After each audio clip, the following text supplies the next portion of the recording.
Hey, I'm Matt. Today I want to show you how to build this chunky style farmhouse coffee table with the X base. The top is made out of walnut. It has breadboard ends. Just a feature-packed project we got for you today. But it was not without its mistakes and errors, and I'll show you what those were and how I fixed them along the way. There are easy to follow build plans for this project. I'll put those in the description below. You can go check them out. So I'm gonna start by building the top of this coffee table. This is black walnut. I got this from WTGHardwoods.com. I don't think he could have picked out any better wood. It was almost completely flat and had very few imperfections. I started breaking it down at the miter saw to my rough dimensions for the tabletop. I used soapstone to mark on walnut because it's made from metal, but it works great for walnut because it shows up much better. As you can see, it was almost perfectly flat. I just had to barely shim it on a planer sled, maybe a 1/16 of an inch, if that. I had to roll my planer out to the middle of the shop, get it set up and ready to go, and I started running it through on the planer sled, all pieces, so I could have one perfectly flat side.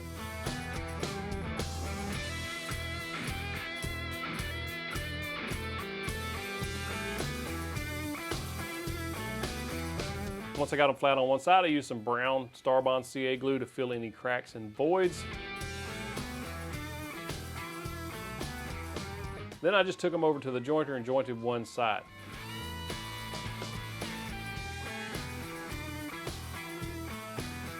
Then I took them over to the table saw and ripped them about an 1/8 inch wider than I was actually going to need because we're still got some jointing to do.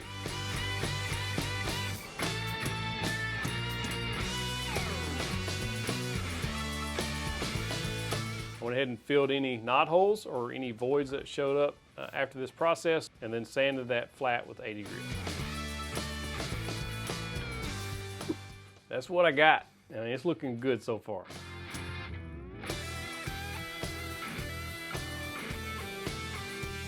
You know what time it is. Power tip time. So this really isn't even my power tip. I saw this on Lincoln Street Woodworks. If you're not following him on YouTube, go check him out. Dude is hilarious. So when building a tabletop and you're jointing two edges like that, if you'll write on there, you saw me write I and O on there. What that means is in and out. So I checked the square of my fence. It's square, blah, blah, blah. The reason I wrote in and out is the direction I'm going to, the face or the top of the board will be facing when it goes through the jointer. This one's O, so it's out. The next one is in, so that face will actually go in, and then you'll have two parallel surfaces to glue together. They'll come together perfectly. Doesn't matter if this is perfectly square or not.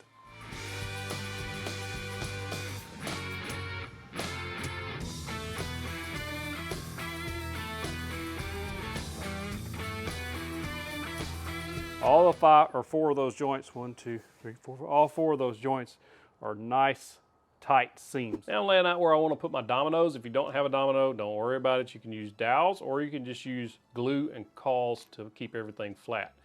I laid everything out where I was going to want it, and then I numbered my boards 1 through 5, but also numbered on there 1 and 2 because that's the setting I'm going to use on the domino. One will be number 1 setting to keep everything tight, and the other will be 2, so I have a little bit of an adjustment there. Also be sure to alternate your end grain. The reason I'm using the domino on this project is I actually didn't know I was getting paid for this project. I'd agreed to do this build for a friend of mine, and lo and behold, the domino showed up as payment for the table, so thank you very much for this.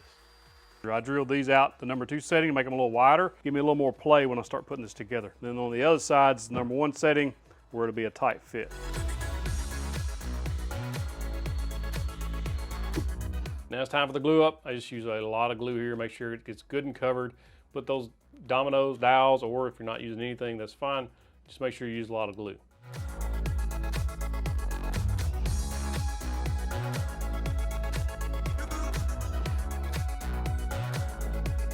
If you're interested in any of the tools and supplies I use in this build, I'll put a link in the description below for you to go check out for yourself.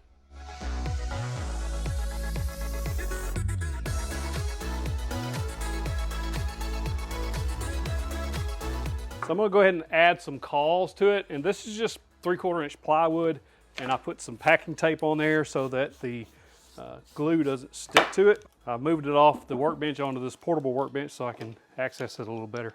And all the cauls are going to do is just help hopefully keep everything nice and flat while it dries. And just let it dry. I'm going to let this dry overnight.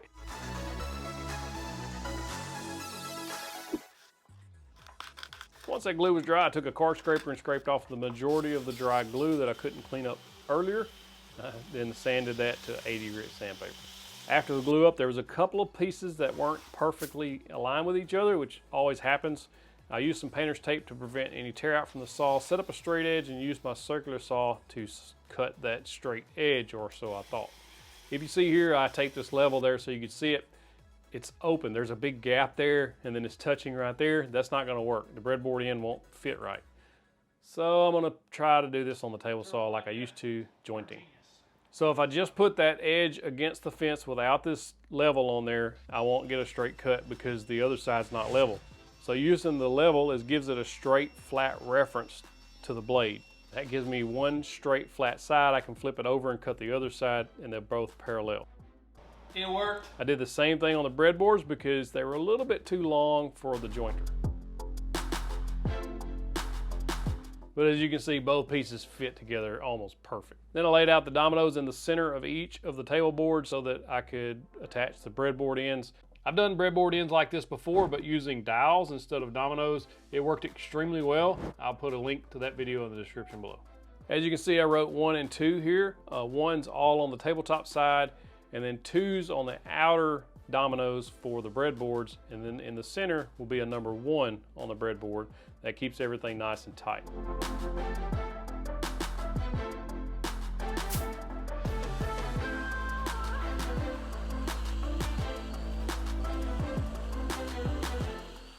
So each breadboard on the outer dominoes will be number 2s. That'll allow for a little bit of wood movement. You can see right here that both centers are going to be number 1s, a good tight fit, and then the outer pins will be a little bit looser. As you can see, that'll allow for expansion and contraction of the wood. Now for a test fit. Look at that.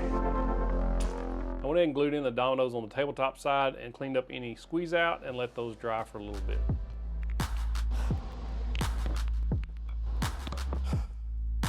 While those were drying, I went ahead and marked the location where I was going to drill for the pins to lock those dominoes in place or to lock the breadboard in place. Then I glued the center domino only on each side.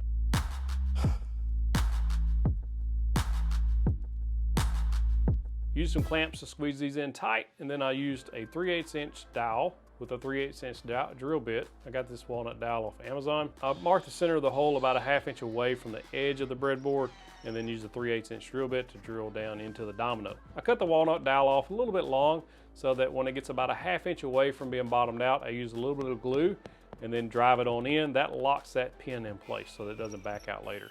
Cut them off with a flush trim saw.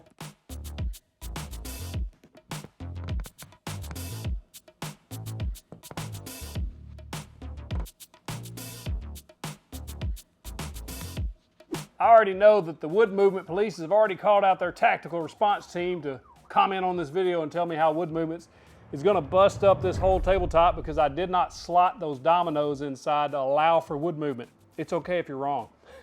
I may be wrong, but if I'm wrong, the Wood Whisperer's wrong and John Malecki's wrong. And those two guys know what they're doing. Matter of fact, the Wood Whisperer made breadboard ends on a table 8 years ago, according to the video. 2 years ago, so the table's 6 years old, he commented on John Malecki's video when the movement police attacked him that he should have slotted those. He moved, I think, from Arizona to Colorado, if I'm not mistaken, the Wood Whisperer did, and the table, it was doing fine 6 years later, so I think we'll be all right. But if you still feel the need to comment and let me know that wood movement is going to destroy the table, you know where the comments are. Now to trim off the breadboard ends to make this table 40 inches square, I did use a straight edge, use the old painter's tape trick to keep any tear out from happening, and it worked really well. I sanded and filled any voids left over at this point up to 80 grit. Now it's time to start working on the base. I cut these 4x4s down to, this is Douglas fir 4x4s, untreated. I cut them down to 18 inches long, and then I took them to the jointer and jointed 2 sides. Actually 2 sides that were touching, not opposite each other. Then I took them over to the table saw, set the table saw at 3 inches, and then ripped these legs down to 3 inches by 3 inches square. I also did the same thing for the X braces.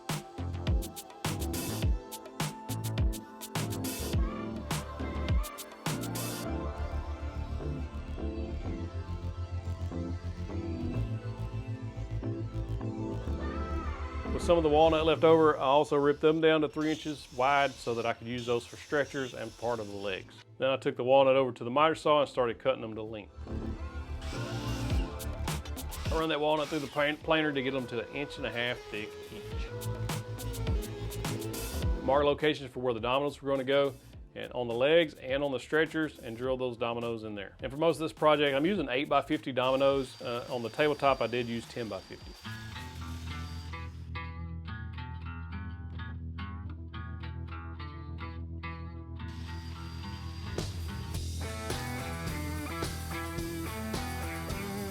Once I had it dry fitted, I set that X brace underneath and just kind of lined it up where I was going to want it. This makes it to where you don't have to worry about figuring out exactly what the angle is going to be. You just lay it under there and mark it on both ends. I did cut these X braces down to 3x3 to match the legs. Made me a little jig to help cut that acute angle that my miter saw couldn't cut otherwise. I made a whole short video about this if you want to go check that out. And then I just snuck up on that cut. When it fit, I laid the other piece on top and marked out where I was going to do the half laps.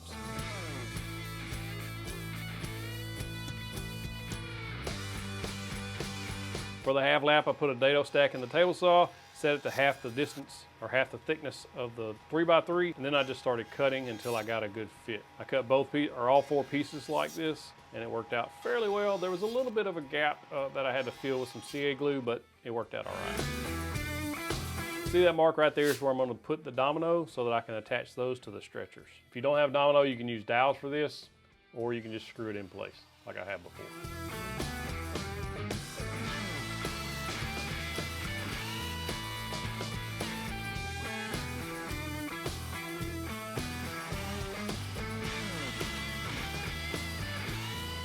On the very bottom rail, I went ahead and drilled mortises in with the dominoes so that I could attach the bottom shelf the same way that I did the breadboard ends actually. It's going to be a floating shelf.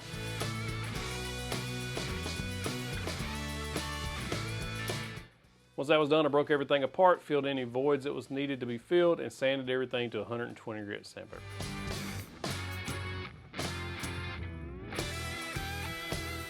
Then for the assembly, just glue up and put the puzzle together.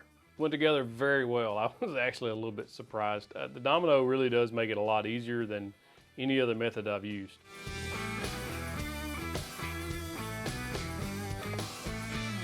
Just make sure all of your mortises are pointing toward the inside or the same direction so that you don't get messed up on the rails there.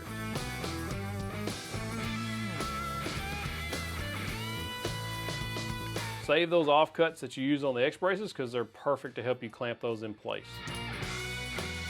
Set those aside, let those dry while we work on the bottom shelf. I'm just using common pine 2x6s here. The reason I'm using pine is because I'm going to paint this, and I could not bring myself to paint a walnut shelf. So I jointed one side and then ripped the other side down about 1/8 inch wider than I was actually going to need. The final dimension should be about a 5 1/4 wide. Then I jointed them the same way I did the tabletop, the in and the out method. And once that was done, I laid out where my dominoes were going to be. Again, dominoes here are just for alignment. They're not for strength or anything like that. The glue's going to hold it. We just wanted to align the top, so it saved me on sanding. I also used cauls to keep everything nice and flat. Then it was time to empty the dust bucket. That's all from just this one table. That's a lot of dust. Use the 1/8 inch round over bit to round over the edges, just to kind of break that sharp edge up. Then I used my pencil to draw some light lines, sanded 80 grit, drew the lines again, sanded 120 grit. I wiped it down with a microfiber cloth between each grit. After the 120, I spritzed it with water and just kind of wiped it down. That helps pop that grain. Then I sanded that to 120 grit after it dried. Now I was ready to apply the finish to the walnut tabletop. This is Rubio Monocoat that I'm using. It's extremely good. I did a whole video on how to apply this. This Rubio Monocoat cleaner actually works really well to remove any fine dust the microfiber left behind, as you can see here. Let that dry. It takes about 30 or 45 minutes for that stuff to dry. And then I mixed up 3 parts to 1 part. 3 parts of the Rubio oil, 1 part of the accelerator, mix it up, and then just apply it. First time, on the bottom of the table, I just used the spreader tool to apply the finish. I didn't really care for that method because it's an unnecessary step. This white applicator pad, just work in circular motions to work it down into the grain and then buff it off with that terry cloth. On the top side, all I did was pour this finish on and work it in with the applicator pad. worked extremely well. I'm gonna go ahead and glue in the dominoes on the bottom of the legs so that those can go ahead and start drying, and just wipe off any excess, squeeze out. Use the old level trick to get one straight edge on my shelf, and then I used the top stretcher to set the distance so that they were exactly the same. Once that was done, I drilled the dominoes to match those on the bottom of the legs. This is going to be exactly like the breadboard. The center one's a number 1, and the outer 2 or the outer 4 are on the number 2 setting to allow for the wood movement. I sanded everything with 120 grit. You saw where I filled that X with some CA glue, sanded that flat. Now it's time for the glue up. I only glue the center domino on the bottom, but the top stretcher gets glue on both. Use some clamps just to kind of pull everything together. Then I was able to mark the location of where I was going to drill those pins. Then I'm just using a regular 3/8 inch dowel and trim those out, doing the exact same way as we did the breadboard end. That's what it should look like when you got everything together.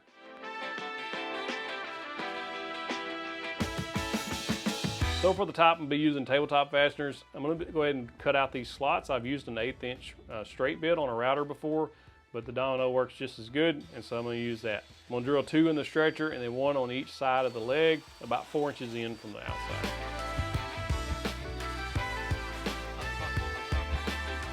I took the base outside and started painting. This is Rust-Oleum satin finish, espresso brown color. This makes a great base coat. I went in and painted the bottom first, flipped it over, and then done the top. Let that dry. Then I put on this biscuit white. It's kind of an off-white color. The code is 6112 at Sherwin-Williams if you're interested.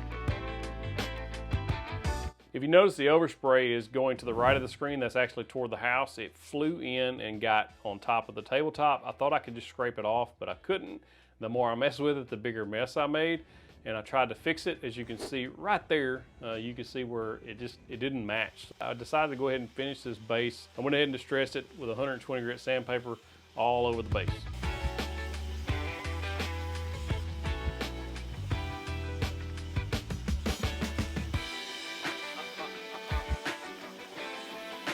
Anywhere the orbital sander couldn't reach, you have to use some old elbow grease and get in there and distress those parts so everything matches. I use paste wax to put a little satin sheen on here. This is clear tray wax. It works great, doesn't stink, and it doesn't yellow the project, which I really like. Just wipe it on, wipe it off. And since I couldn't fix that spot, I decided to go ahead and sand it all off. This sanding eraser worked very well here to help clean out that sandpaper, so I didn't have to use a bunch of sandpaper. I sanded the whole thing with 120 grit until all the finish come off, and then I just started the process over 80 and then 120, just like I was starting with raw wood. Once it was done and I put the raw wood cleaner back on, the whole process over, I mixed up some more Rubio and spread that on with the applicator pad just like before.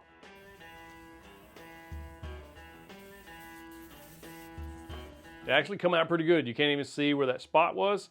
And I'm really happy with how it come out. I hate that that spot got on there, but that's just one of those things that happen. It did take a few hours to correct the problem though. I've used these tabletop fasteners in many videos. Just make sure you pre-drill where you're gonna put the screw and then drill them in, just don't over tighten them.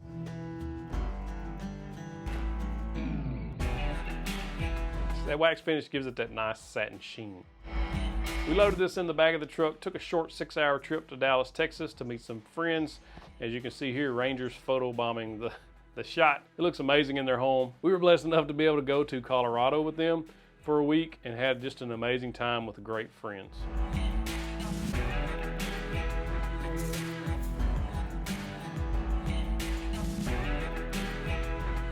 If you like this video, click that box right there. It's going to show you every step on how to apply that Rubio Monocoat. Also, if you want to see how I did breadboard ends with dowels, you can click that box. Clicking either one of those boxes, get you a big old virtual fist bump. Thank you for watching.